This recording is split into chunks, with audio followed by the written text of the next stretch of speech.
मोटू पतलू और रहस्यमयी गुब्बारा। फुरफुरी नगर की सुबह हमेशा की तरह हंसी खुशी से भरी हुई थी। चौधरी चौक पर चाय वाला चाय बना रहा था और मोटू अपनी रोज की आदत के अनुसार गरम समोसे की खुशबू सूंघते ही पहुंच गया। मोटू ललचाते हुए, अरे भाई, 4 समोसे दे दो जल्दी जल्दी। पतलू सिर पकड़ते हुए, मोटू, तुमने कल भी पूरे 8 समोसे खा लिए थे, अब बस करो। लेकिन मोटू कहाँ मानने वाला था। समोसे आते ही उसने ऐसे खाए जैसे बहुत दिनों से भूखा हो। तभी वहां डॉक्टर झटका, घसीटाराम और इंस्पेक्टर चिंगम भी पहुंच गए।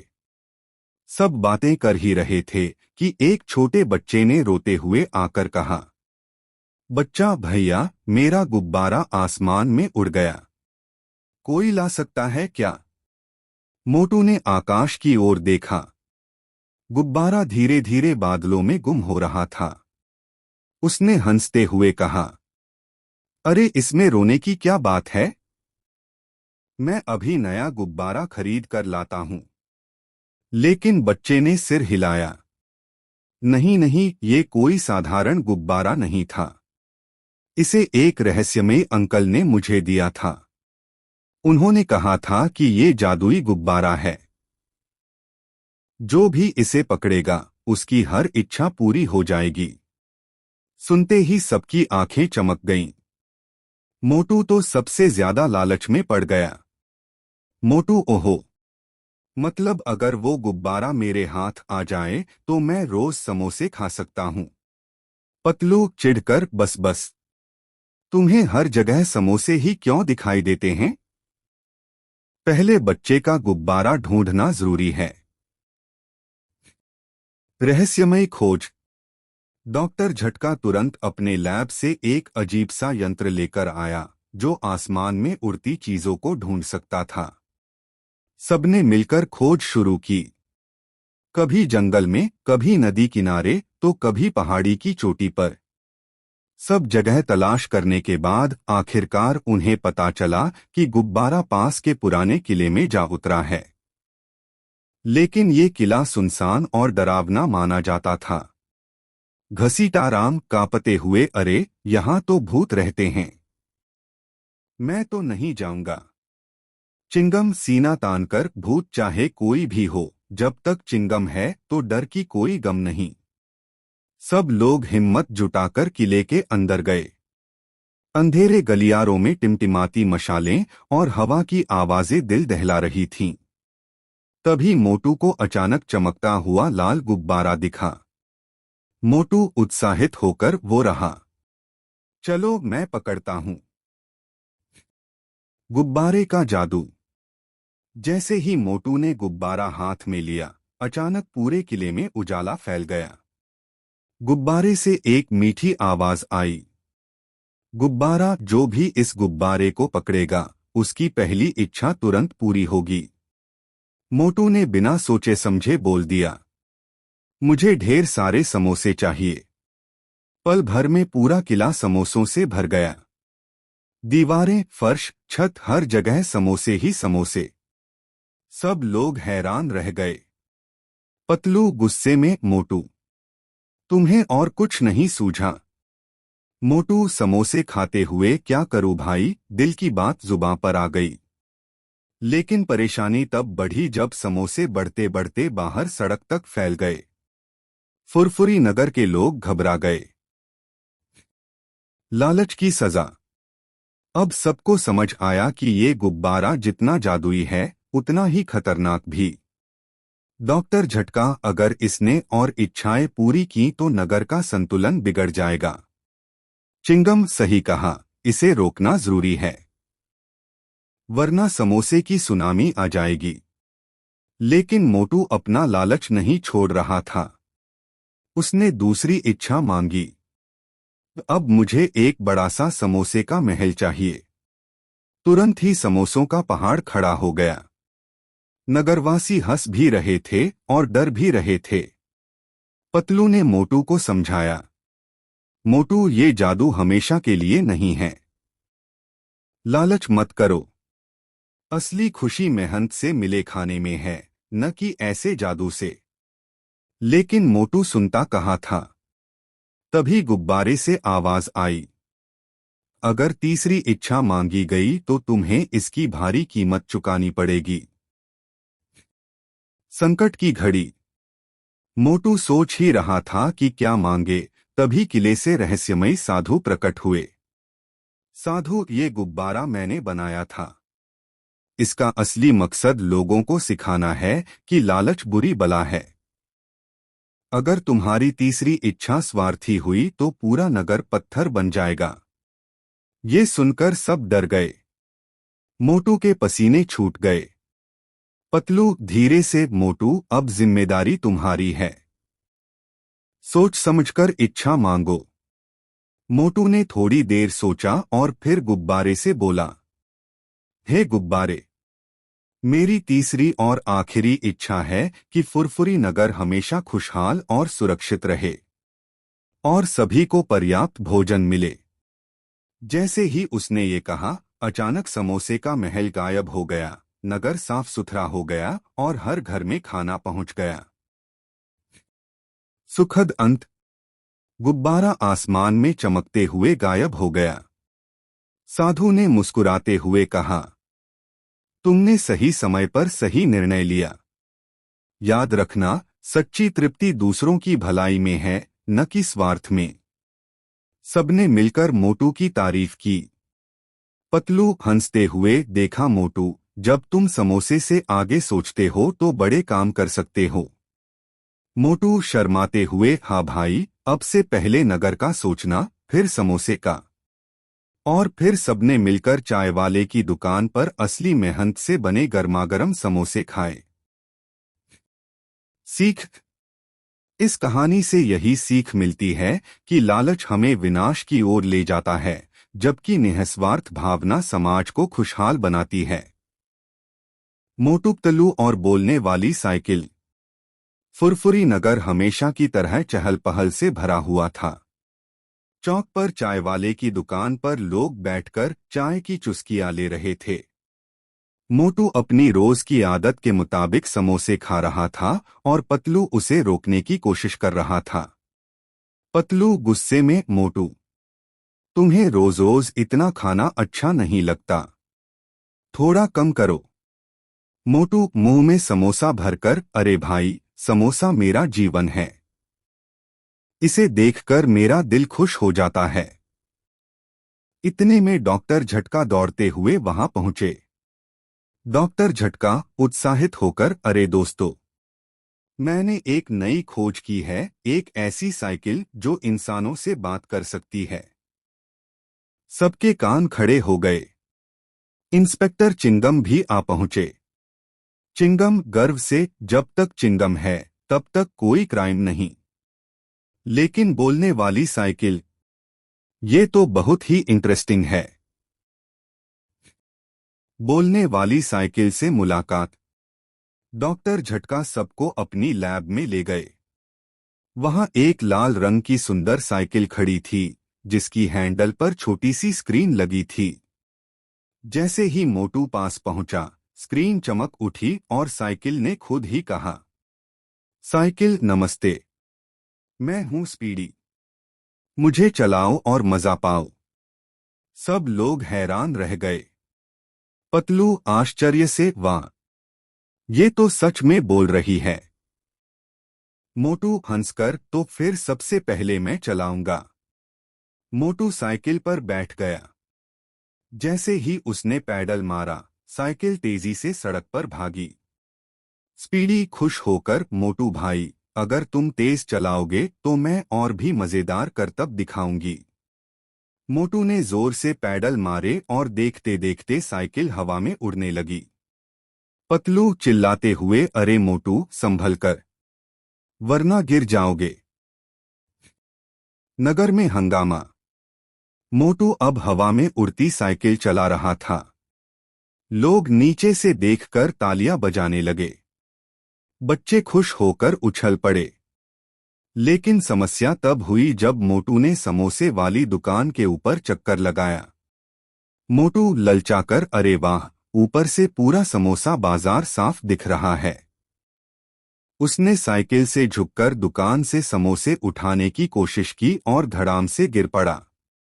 पतलू सिर पकड़कर, अरे तुम साइकिल उड़ाने आए हो या समोसे लूटने? इतने में जॉन द डॉन अपने गुर्गों नंबर 1 और नंबर 2 के साथ वहां पहुंच गया। जॉन हंसते हुए, हाँ हाँ, ये बोलने वाली साइकिल अगर मेरे पास आ जाए तो मैं पूरे फुरफुरी नगर का राजा बन जाऊंगा। साइकिल की चोरी। रात में जॉन ने चालाकी से लैब में घुसकर स्पीडी साइकिल चुरा ली। अगली सुबह जब सबको पता चला तो मोटू पतलू परेशान हो गए। पतलू, ये तो बहुत बुरा हुआ। अगर जॉन इस साइकिल का गलत इस्तेमाल करेगा तो नगर में अफरा तफरी मच जाएगी। चिंगम, डर की कोई बात नहीं। जब तक चिंगम है क्राइम का कोई चांस नहीं।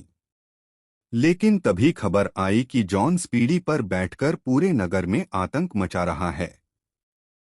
कभी बैंक की छत पर चढ़ जाता, कभी पुलिस की गाड़ी से तेज दौड़ता।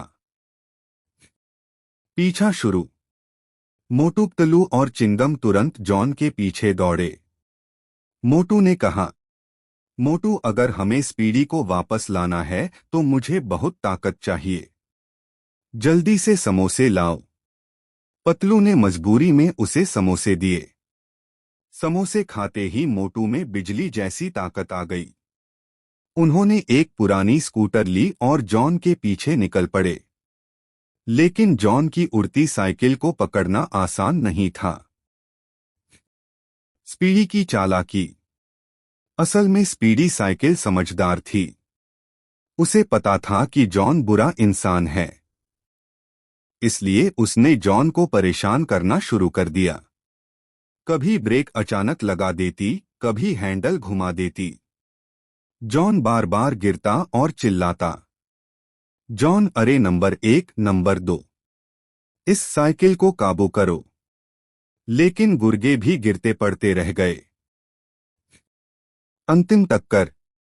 आखिरकार मोटू पतलू जॉन तक पहुंच गए। मोटू ने जोर लगाकर साइकिल का हैंडल पकड़ा। स्पीडी, मोटू भाई, आप ही मुझे सही रास्ते पर चला सकते हो। साइकिल ने अचानक अपनी पूरी स्पीड बढ़ा दी और जॉन को गिराकर सीधा पुलिस स्टेशन पहुंचा दिया।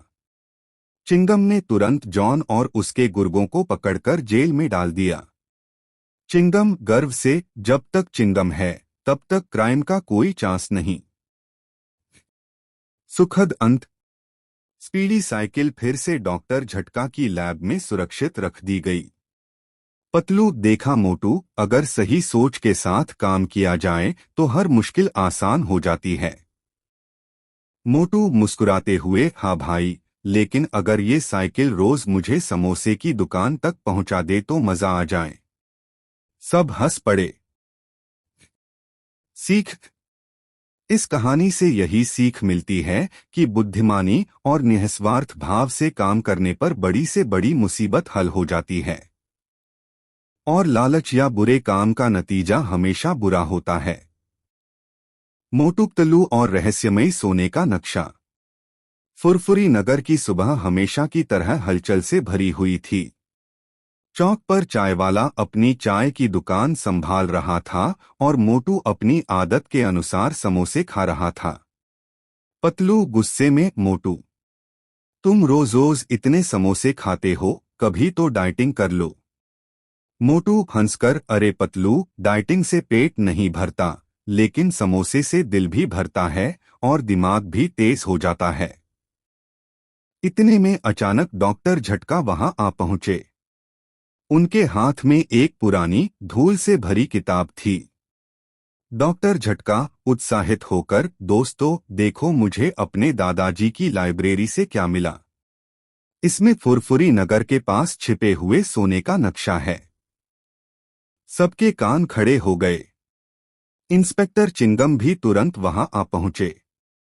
चिंगम, जब तक चिंगम है तब तक क्राइम का कोई चांस नहीं। लेकिन अगर ये सच है तो हमें ये खजाना नगर के लिए निकालना चाहिए। लेकिन दूर से कोई और भी ये बातें सुन रहा था, जॉन द डॉन। जॉन धीरे से, हाँ हाँ, अगर वो नक्शा मेरे हाथ लग जाए तो मैं सबसे अमीर बन जाऊंगा। नक्शे की तलाश शुरू। सब लोग मिलकर किताब को ध्यान से देखने लगे। उसमें एक रहस्यमय नक्शा बना था जिस पर कुछ संकेत लिखे थे। एक पहला संकेत, जहां नदी गाती है और चिड़िया नाचती हैं। दो, दूसरा संकेत, जहां पत्थरों के बीच छुपा हुआ दरवाजा है। तीन, तीसरा संकेत, जहां सूरज की पहली किरण सोने को छूती है। पतलू सोचते हुए, ये तो पहेलियां हैं। हमें इन्हें हल करके जगह ढूंढनी होगी। पहला संकेत, नदी और चिड़िया। सब लोग नदी किनारे पहुंचे। वहां सचमुच बहुत सारे पंछी चहचहा रहे थे और नदी की आवाज मानो गाना गा रही थी। मोटू ने चारों तरफ देखना शुरू किया। तभी उसे एक बड़ा पेड़ दिखाई दिया जिस पर चमकता हुआ तीर का निशान बना था। मोटू खुश होकर, अरे देखो, यही पहला संकेत है। जैसे ही सब वहां पहुंचे, जमीन से एक छोटा सा लकड़ी का डिब्बा निकला जिसमें दूसरा संकेत छुपा था। दूसरा संकेत, पत्थरों का दरवाजा। अब सब जंगल की ओर बढ़े। वहां एक पहाड़ी पर बड़े बड़े पत्थर थे। उन्होंने चारों तरफ खोजा, लेकिन दरवाजा कहीं नहीं मिला। घसीटाराम थककर, अरे भाई, ये सब धोखा है। मैंने तो हजारों बार जंगल घूमा है, कहीं कोई दरवाजा नहीं है। लेकिन तभी पतलू ने गौर किया कि दो बड़े पत्थरों के बीच हवा चल रही है। उन्होंने धक्का लगाया और वहां सचमुच एक गुप्त दरवाजा खुल गया। सबके चेहरे खिल उठे। मोटू मुस्कुराते हुए, वाह, अब तो खजाना पक्का मिलेगा। लेकिन जॉन और उसके गुर्गे चुपके से उनका पीछा कर रहे थे। रहस्यमयी गुफा। दरवाजा खोलते ही सब एक अंधेरी गुफा में पहुंच गए। अंदर मशालें जलाई गईं। गुफा की दीवारों पर पुराने राजा महाराजाओं की चित्रकारी बनी थी। अचानक गुफा से आवाज आई, जो भी खजाना पाना चाहता है उसे साहस और सच्चाई की परीक्षा देनी होगी। सब डर गए, लेकिन पतलू बोला, ये सिर्फ परीक्षा है। हमें हिम्मत रखनी होगी। परीक्षा, मोटू की बहादुरी। सबसे पहले एक बड़ा पुल सामने आया जो रस्सियों से लटक रहा था। नीचे गहरी खाई थी। सब डर रहे थे कि गिर गए तो सीधा मौत। मोटू ने समोसे खाकर हिम्मत जुटाई और बोला, मैं सबसे पहले जाऊंगा। उसने धीरे धीरे पुल पार किया और आखिर में सबको हिम्मत देकर पार करा दिया। परीक्षा, पतलू की बुद्धिमानी। इसके बाद सामने एक दीवार आई जिस पर एक मुश्किल पहेली लिखी थी। सूरज बिना दिन नहीं, चांद बिना रात नहीं, और इंसान बिना किस चीज के अधूरा है। सब सोचने लगे।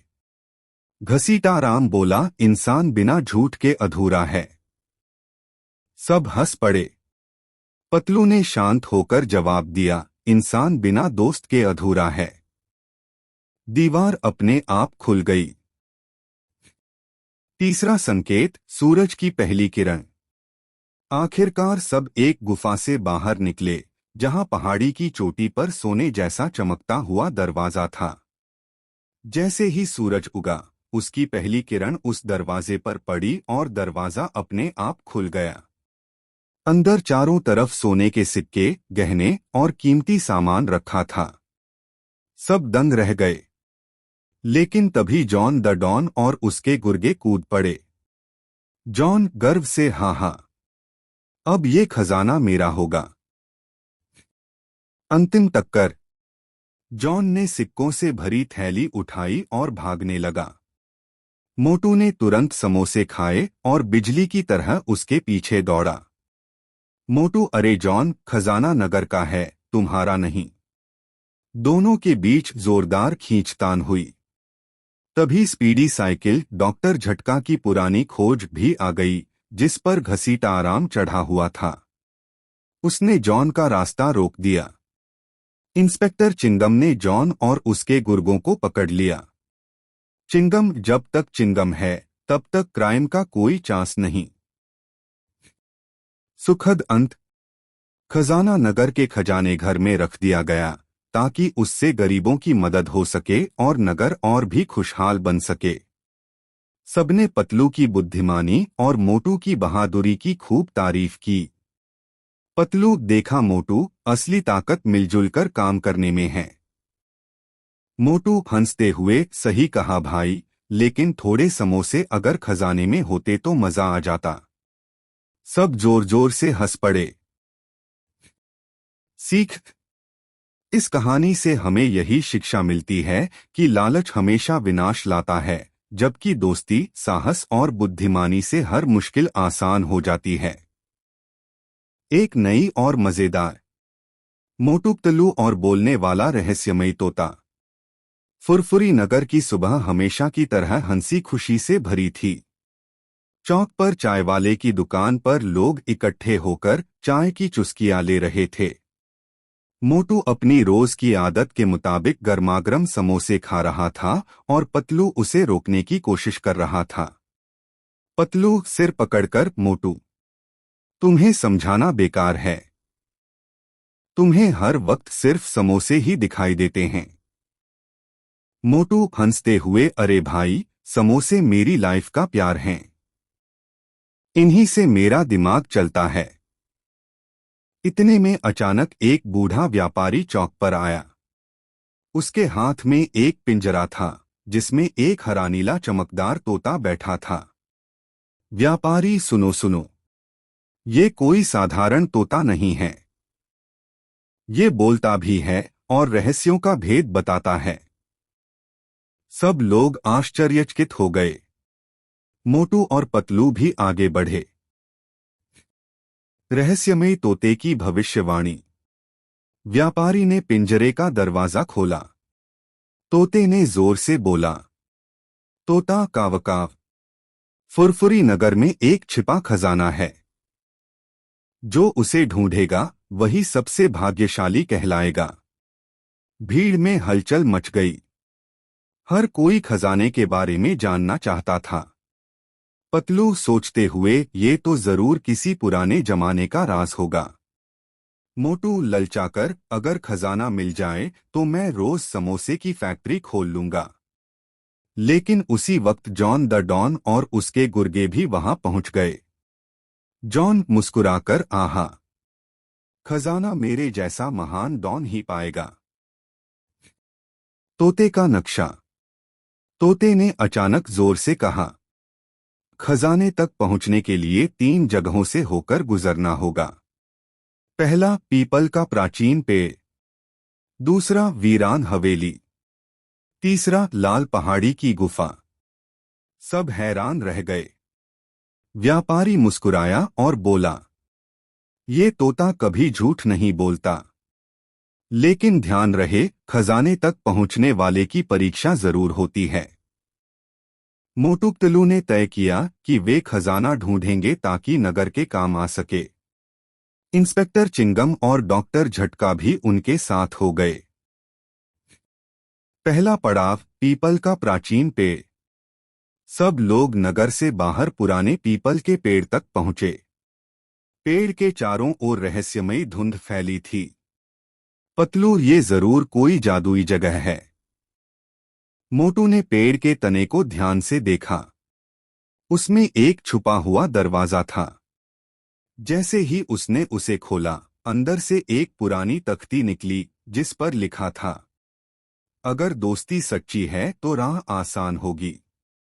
सबने मिलकर तख्ती उठाई और आगे बढ़ गए। दूसरा पड़ाव, वीरान हवेली।